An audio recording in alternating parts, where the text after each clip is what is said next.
எங்கேயுமே கிடைக்காதனால அந்த கடவுள் பக்தர்களான உங்களை கேட்கிறேன்.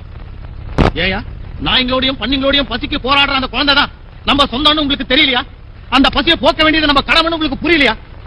பாலையும் நெய்யையும் கண்ணால பார்க்காத குடும்பங்கள் கோடிக்கணக்கில் இருக்க, கோடிக்கணக்கான குடம் பால கோயில்கள் அபிஷேகங்கிற பேர்ல சாமிங்கிற பேர்ல கொட்டி வீணாகிற மாதிரி செய்யறதும், ஆயிரக்கணக்கான டின் நெய்ய நெருப்புல கொட்டி பாழாக்குறதும் சரியா?